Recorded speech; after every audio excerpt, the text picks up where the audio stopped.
The X-Wing is here today because we're going to go on a space adventure with Seicross for your Nintendo Entertainment System with some label art that looks like it's one half Miami Vice 80 style and one half Star Wars. Hey look, they even have the same paint job. How interesting. Let's go ahead and take Seicross, pop it into our NES and see how it holds up today. Let's go to the game. Seicross was published by FCI and carries a copyright year of 1988. It is based on the 1984 arcade game by Nihon Busen.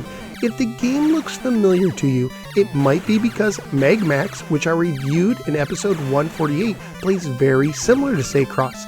Magmax came to the arcades by the same company a year after Seicross, so it seems very likely that the gameplay of Magmax was based on this game.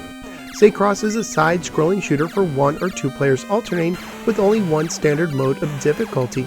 According to the manual, the game takes place on the planet Kalura, where 2 tribes live, the smaller but more civilized Petrus tribe and a larger and more vicious Basra tribe. The Basra tribe has declared war on the Petrus, who have gone into hiding underground, but they create a special rescue bike called the Gilgit Petrus. Now it's up to you to leave your underground home to rescue any of your kind who are still above while defeating bizarre creatures in explosive fashion. So basically this game shows you what would happen if Michael Bay made a movie based on Fraggle Rock.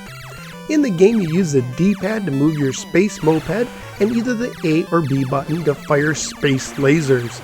Each button press gives you one shot at a time, so I used a turbo button to save my thumb and would recommend using turbo when playing this game. One of the most difficult aspects of the game the first time you play it is figuring out what can be destroyed, what can be collected for bonus points, and which objects are indestructible. You also have an energy meter that runs down as you play. If it empties, you blow up. You can refill the energy meter by collecting what looks to be nuclear frisbees, which I'm predicting right now will be this year's hottest toy for Christmas. You can also pick up some of your blue friends for bonus points, but if you carry too many of them, your energy will drain quicker. There are also stars you can pick up to power up your weapon.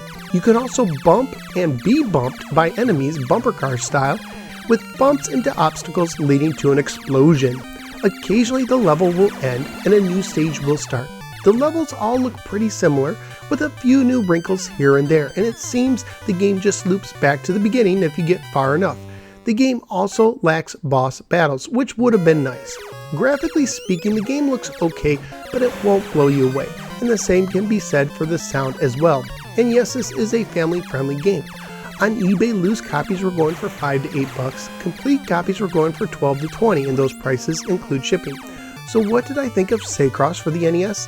Well, it looks and it sounds okay, and it controls well enough, but it just didn't grab me. Very similar to the way Magmax didn't hold my attention for more than a few minutes. Perhaps it's due to the fact that there aren't many side-scrolling shooters I enjoy, or perhaps it's the fact that the game can feel monotonous at times. So where am I going to rank Seicross? Well, it's so similar to Magmax, I'm going to put it right next to it, and since I like the robot building and the dual layers of Magmax above the gameplay of Seicross, I'm going to put Seicross just under Magmax at the number 34 spot. Seicross is recommended only for big fans of side-scrolling shooters on the NES. If you enjoy retro-related videos, would you please click the like and subscribe buttons. Also be sure to check out some of my many other videos covering Atari, Sega, Nintendo, and more. Thank you for giving me a little part of your day, and I look forward to seeing you next time on the next episode of The Nose for Gamer. Take care, everybody.